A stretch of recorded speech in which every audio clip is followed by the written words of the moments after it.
नमस्कार साथियों, आप सबका पुनः स्वागत है श्रद्धा एस्ट्रो ज्योतिष में। आज हम लोग डिस्कस करने वाले हैं धनेश और धन भाव के बारे में। किस प्रकार से कोई व्यक्ति अगर अपनी कुंडली खुद से एनालाइज करे तो धनेश की स्थिति देखकर वो जान सकता है कि क्या मेरा द्वितीय भाव मजबूत है, या बॉडी के कुछ शरीर के अंगों के लक्षणों को देखकर भी जान सकता है, अपने प्रॉमिसिंग नेचर से जान सकता है। तो कुंडली का द्वितीय भाव, जिसे धन भाव भी कहा जाता है, और कई व्यक्तियों के मन में द्वितीय भाव को लेकर मारक का भय भी रहता है। देखिए, पहली बात तो ये, मृत्यु कोई भयभीत होने का विषय नहीं है। कहता जी और फिर किस चीज़ का विषय है? आप समझते हैं ये चीज़ हमें पहले ही से पता है भाई। अगर ना मरना हो तो बात अलग है, लेकिन जब मरना तय है तो भय काहे का? वो एक मारक का अर्थ है कि भाई उस अवधि में, उस अंतराल में मृत्यु का समय आ सकता है, लेकिन जब मृत्यु का समय पहले से निर्धारित है तो भय काहे का? क्लियर होगा। लेकिन ये बात याद रखनी है, सांसारिक प्राप्तियों के लिए यही द्वितीय भाव आपको, जो भी आपके जीवन में रिसोर्सेज हैं, सब द्वितीय भाव का लॉर्ड ही दिलवाता है। रिसोर्सेज यानी वस्तुओं का उपभोग। कोई ज़रूरी नहीं है आपके जीवन में आप बहुत ज़्यादा लाभ प्राप्त करते हैं तो आप वस्तुओं का उपभोग भी करते होंगे। कई बार हमारा जीवन होता है एकदम, मतलब कैसे बताऊं आपको, गधे की तरह बस हम दिन भर लगे रहते हैं। हमें लगता है शायद 5 साल के बाद, 10 साल के बाद, 2 साल के बाद मैं इनका उपभोग करूंगा, और 5 साल आने ही वाले थे, उससे पहले ही उसका बुलावा आ गया।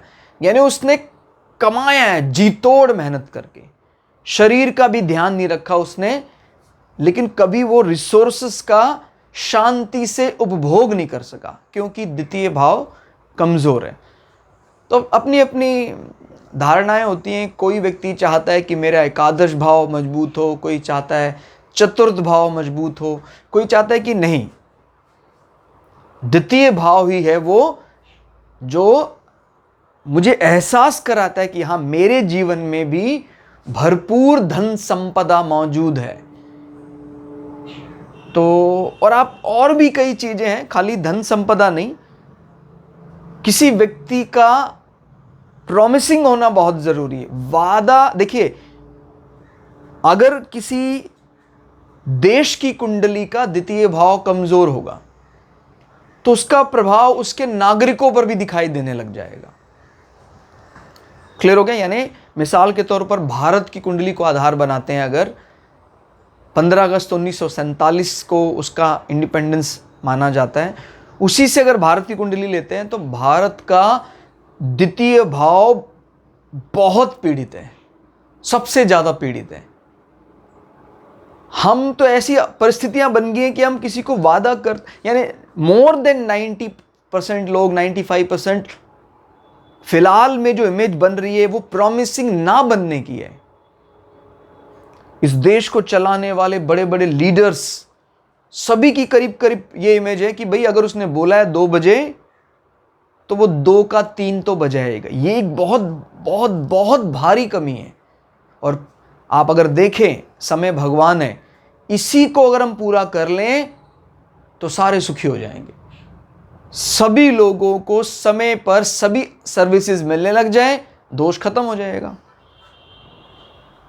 तो इसलिए ध्यान रखना, द्वितीय भाव बहुत जरूरी है, इसको कभी भी कम नहीं आंकना है। इनफैक्ट सबसे मजबूत है।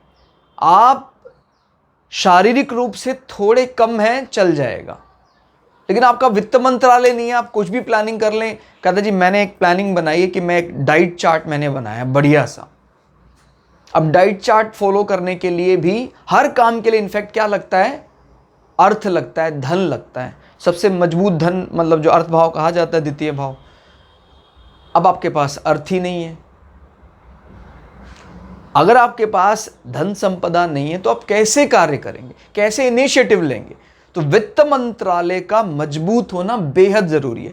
हमने कुछ पॉजिटिव और कुछ नेगेटिव पॉइंट के जरिए आपको समझाने का प्रयास किया है। एक जनरल आइडिया, मैं फिर से बता रहा हूं, अगर आपकी कुंडली में कोई एक्सेप्शनल केस है, उसके लिए आप किसी ज्योतिषविद की सलाह लें, किसी एस्ट्रोलॉजर की सलाह लें तो ज़्यादा ठीक रहेगा, क्योंकि कई ऐसे कॉम्प्लेक्स योग भी हैं जिनको इन जनरल बता पाना बहुत कठिन है। अगर आप परमुटेशन और कॉम्बिनेशन लगाते हैं तो कुंडली में 12 भाव हैं, 9 ग्रह हैं, तो कई अरब कॉम्बिनेशन बनते हैं कुंडली के, कई अरब, याद रखिए। तो इतने अरब कॉम्बिनेशन को कुछ लाइनों में सिमटा देना संभव नहीं है, लेकिन जो इन जनरल है कि अगर आपका धनेश यानी द्वितीय भाव का स्वामी केंद्र में, त्रिकोण में और स्वग्रही है, सामान्यतः अच्छे फल देता है, उसको हम यहां पढ़ते हैं धनेश धन भाव अथवा केंद्र त्रिकोण में, ये पॉजिटिव साइन का मतलब अच्छे फल देगा। आप ये तो जानते ही हैं, अगर आपने पुरानी हमारी वीडियो देखी हो भृगु संहिता की, कि किसी कुंडली का राजधानी, कैपिटल क्या है, केंद्र हाउसेस, और उस राजधानी की भी राजधानी क्या है, लग्न। यानी दिल्ली की राजधानी क्या है, नई दिल्ली। इसी प्रकार से इसकी राजधानी क्या है, लग्न। तो धनेश धन भाव में बैठ गया, लग्न में बैठ गया। इसका एक थोड़ा और विचार करना है कि अगर वो मित्र राशि में हो, उच्च राशि में हो, तो सामान्यतः अच्छे फल देगा। केंद्र और त्रिकोण में कोई भी ग्रह बली माना जाता है। भाई एक एमएलए है, आप खुद ही आप समझ सकते हैं कि एमएलए किसी रिमोट एरिया का है, एक एमएलए दिल्ली, सेंट्रल दिल्ली का है, तो आप समझ सकते हैं फंड कहाँ ज़्यादा आ रहे हैं, कहाँ आदमी की महानता ज़्यादा मानी जा रही है, कहाँ व्यक्ति की इंपॉर्टेंस ज़्यादा है, वहाँ पर उसको फंड भी ज़्यादा मिल रहे हैं, सेम पद पर है तभी भी। तो ऐसे ध्यान रखना है कि कोई ग्रह उसी राशि में 3, 6, 8, 12 में चला जा रहा है, और कोई ग्रह उसी राशि में केंद्र त्रिकोण में आ रहा है, ज़्यादा बल बढ़ता है केंद्र त्रिकोण में, उसको कहते हैं फंड ज़्यादा उसको असाइन हो जाते हैं कि भाई आप लीजिए, आप राजधानी में हैं। दूसरा, धनेश और लाभेश राशि परिवर्तन में हो, लाभ भाव का स्वामी, धन भाव का स्वामी, राशि परिवर्तन। भाई इस राशि का स्वामी यहां चला जाए, इस राशि का स्वामी यहां चला जाए। एक बात और गौर करने वाली है, राशि परिवर्तन सिर्फ इन्हीं 2 हाउसेस के अंदर नहीं, कहीं भी हो सकता है। भाई अगर हम चंद्रमा और सूर्य को छोड़ दें तो बाकी सभी ग्रह के पास 2-2 राशि हैं। क्लियर हो? तो बात याद रखनी, जैसे मान लीजिए मेष लग्न की कुंडली है, क्लियर हो गया, 1, 2, ये क्या है यहां पर 11, 7, तो यहां धनेश और लाभेश, धनेश कौन है, शुक्र, लाभेश कौन है, शनि। शनि और शुक्र में राशि परिवर्तन हो जाए किसी भी राशि में, जरूरी नहीं है कि वो यहीं शुक्र का बैठना जरूरी है, शुक्र यहां की बजाय यहां बैठ जाए। शनि शुक्र की इन 2 राशियों में से किसी भी राशि में बैठ जाए, तभी भी उसको परिवर्तन योग माना जाएगा। वो अलग बात है कि अगर शनि बैठ जाए अपनी उच्च राशि तुला राशि में, शुक्र बैठ जाए शनि का थोड़ा सौम्य रूप, या कह सकते हैं शनि की मूल त्रिकोण राशि ऑफिस एनवायरनमेंट कुंभ राशि, एकादश भाव भी है, तो ये संयोग ज्यादा बली माना जाएगा।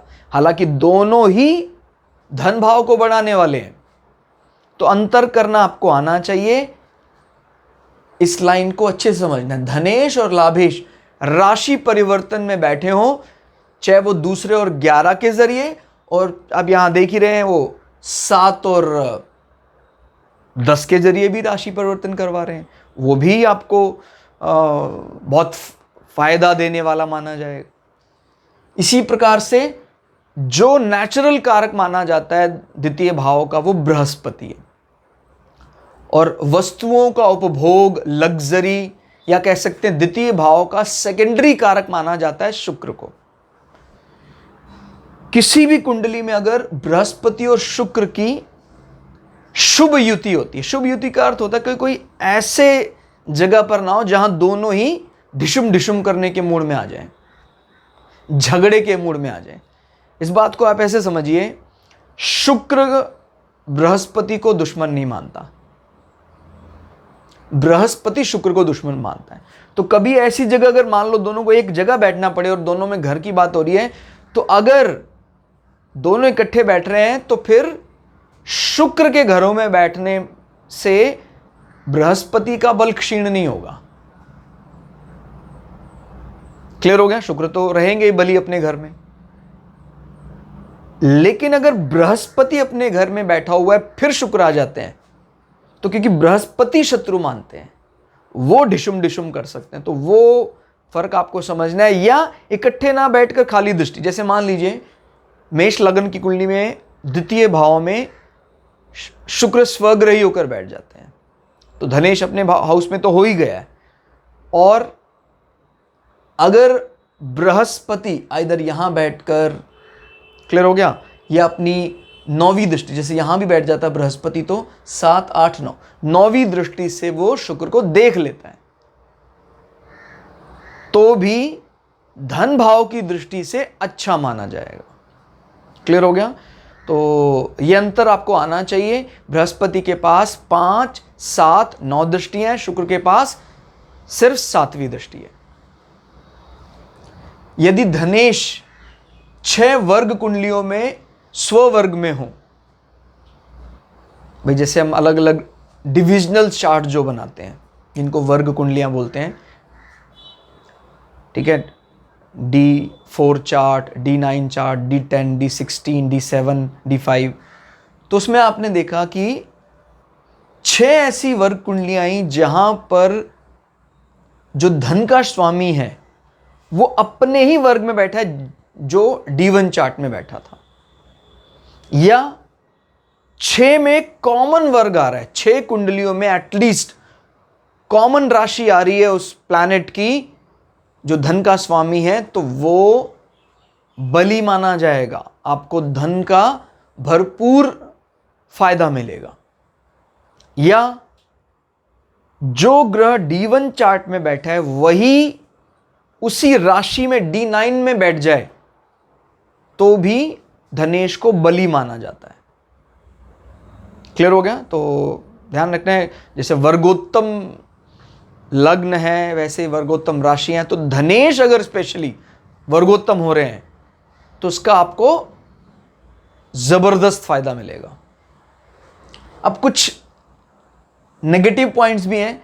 धनेश व लाभेश अस्त हो, नीच हो, शत्रु राशि में 6, 8, 12 में स्थित हो। क्लियर हो गया? अगर आपका धनेश अस्त है लेकिन प्राइमरी कारक बृहस्पति बहुत मजबूत है, सेकेंडरी में शुक्र बहुत मजबूत है, तो धनेश के अस्त होने का दोष खत्म हो जाता है। आपका धनेश नीच है लेकिन नीच भंग राजयोग में इन्वॉल्व हो जाता है, उसका प्रभाव खत्म हो जाता है। शत्रु राशि में तो है लेकिन वो राशि परिवर्तन में है, तो भी नेगेटिव प्रभाव समाप्त हो जाता है। तो कुछ विशेष बातों का ध्यान रखना है।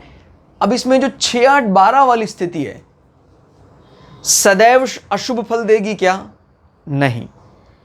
6, 8, 12 में अगर मित्र राशि में बैठा है और 2-3 ग्रह मिलकर वहां राजयोग बना रहे हैं, चाहे वो 6 हो, 8 हो, 12 हो, तो फिर धनेश की युति वहां शुभ फलदायी होगी। अब जैसे आजकल कई लोग विदेश में जाकर सेटल हो जाते हैं, उनके एसेट्स का, धन का कारण फॉरेन लैंड, फॉरेन पीपल बन जाता है। तो ऐसी कुंडलियों में देखने में आता है कि 12वें भाव में, 12वें भाव का स्वामी पहले तो स्वगृही होकर बैठा है और इसका स्वामी भी यहां बैठा हुआ है, और उसको वेलकम करने के लिए 12वें भाव के स्वामी ने रेड कारपेट बिछा रखा है, यानी उसका फ्रेंड है, दोनों नज़दीक की डिग्रियों में कंज्वाइन है, मिल रहे हैं, तो अच्छा माना जाएगा। क्लियर हो गया? धनेश अगर पीड़ित हो किसी कुंडली में तो उसको नेत्र विकार होता है। स्पेशली उसकी राइट आई में बड़ी दिक्कत होती है, दाईं आंख में दिक्कत होती है उसकी, और असत्य भाषण करना, झूठ बोलने की आदत हो जाती है उसको। तो आप इसको समझ सकते हैं, जिसको कोई वैसी हैबिट पड़ी हुई है बात बात पर झूठ बोलना, इसका मतलब ही आप अपने धन भाव को कमज़ोर कर रहे हैं। पता लगा आपका धन भाव पहले से ही कमज़ोर है, रेमेडी के तौर पर आपको कुछ उपचार बताया गया, लेकिन अगर आप इन सब चीज़ों का ध्यान नहीं रखते हैं, जैसे आंखों पर पानी मारना चाहिए। अभी हम नेत्र ज्योति की बजाय आंखों की सुंदरता की बात कर रहे हैं। क्लियर हो गया? आंखें टेढ़ी मेढ़ी, नेत्र ज्योति के लिए हम सूर्य से भी देखते हैं, लेकिन हम कोई इस प्रकार का टेढ़ापन, इस प्रकार का, या एस्टिग्मेटिमिज्म जो बीमारियां होती हैं, पिक्सल प्रॉब्लम, इस प्रकार की दिक्कतें, वो हम द्वितीय भाव से जांच लेते हैं। गला खराब रहना या जबान का लड़खड़ाना भी द्वितीय भाव से होता है। किसी का द्वितीय भाव बहुत ज़्यादा पीड़ित अवस्था में है, और कई दफ़ा आपने ऐसा भी देखा भी, द्वितीय भाव हमारा शुरुआत में बिल्कुल फील नहीं हुआ, शुरुआत में हमारी जबान भी लड़खड़ाती थी, लेकिन एक उम्र के बाद द्वितीय भाव ने कमाल कर दी। इसका अर्थ क्या है कि आपका द्वितीय भाव का स्वामी नीच का होकर बैठा है और उसने नीच भंग राजयोग में कई इन्वॉल्वमेंट ले ली है। तो शुरुआती समय तो उसका खराब रहा, और बाद में वो बड़ा ही ऊंचे दर्जे का धनयोग बना लिया उसने। तो इस प्रकार से देखा जाता है कि जीवन का शुरुआती समय बहुत खराब रहा धन की दृष्टि से, बाद में ड्रास्टिक बदलाव आए। द्वितीय शत्रु भाव में राहु, अगर द्वितीय भाव में शत्रु भाव में राहु बैठे हों और धनेश भी पीड़ित हो, तो राजदंड से आपका धन हर लिया जाता है। कोई सरकारी आज्ञा से कहीं आपकी प्रॉपर्टी जब्त हो गई, आपके बैंक अकाउंट सीज हो गए, तो इस प्रकार से, हालांकि जो छुपा हुआ धन होता है जिसको ब्लैक मनी कहते हैं, वो अष्टम भाव से देखा जाता है। अगर अष्टम भाव पीड़ित होता है तो आपको, आपका जो कहीं आपने धन छुपा रखा है, आप उसको इनकम टैक्स पे नहीं करते हैं, तो आपके घर पे अचानक इस प्रकार की कार्रवाई, आपके अकाउंट में अचानक इस प्रकार की कार्रवाई हो सकती है। जो भी धन आपने छुपाया हुआ है, छुपा हुआ धन अष्टम भाव से देखा जाता है, और आपके जो क्लियर अकाउंट्स हैं, सब एक नंबर के अकाउंट्स हैं, वो द्वितीय भाव से देखा जाता है। तो ये हमने द्वितीय भाव पर प्रकाश डालने का प्रयास किया। मैं आपको फिर से बता रहा हूं, ये एक जनरल आइडिया है। अगर आपकी कुंडली में कोई योग बहुत कॉम्प्लेक्स बन रहा है, तो निश्चित रूप से आपको किसी अच्छे एस्ट्रोलॉजर की सलाह लेनी चाहिए, क्योंकि मैंने बताया आपको 12 भाव हैं, 9 ग्रह हैं। अगर परमुटेशन कॉम्बिनेशन लगाएं तो कई अरब कॉम्बिनेशन बन सकते हैं। हमने कुछ जनरल कॉम्बिनेशंस की बात की आपके सामने। तो दोस्तों, आज की क्लास में इतना ही। क्लास आपको कैसी लगी कमेंट करके जरूर बताइएगा। मिलते हैं अगली क्लास में, तब तक के लिए जय श्री भगु पराशरा, जय श्री शुक्राचार्य, नमस्कार।